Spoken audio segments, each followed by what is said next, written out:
দল সরকারের পাশে থাকতে হবে এবং দল সবসময় সরকারের পাশে আছে।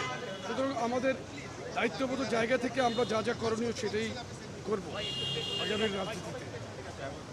যুব দলের কমিটির আরও প্রায় 1 বছর বাকি আছে, আপনারা পূর্ণাঙ্গ কমিটি দেওয়ার জন্য কোনো রকম প্রস্তুতি নিচ্ছেন কিনা? দেখেন, এটা তো একটা রাজনৈতিক সংস্কৃতি। আংশিক কমিটিকে পূর্ণাঙ্গ করার জন্য আমরা চেষ্টা করব, এটাই তো স্বাভাবিক একটি প্রক্রিয়া, আমরা সেটা চেষ্টা করছি। ভাই, আজকের এই বৈঠকে এসে যোগ দিয়ে আপনারা আসলে কী জানলেন এবং সেই সঙ্গে কী ধরনের দিক নির্দেশনা পেলেন, বা আপনারা কোনো দিক সরকার বিএনপিকে কোনো পরামর্শ দিয়েছেন না, আমরা একটা জিনিসকে সরকার, রাষ্ট্র এবং দল এটার মধ্যে যে একটি নিবিড় সংযোগ, নিরবচ্ছিন্ন একটি সম্পর্ক রাখা দরকার, সেই গুরুত্ব আমরা উপলব্ধি করতে পারছি এবং সেভাবে আমরা কাজ করবো ইনশাল্লাহ।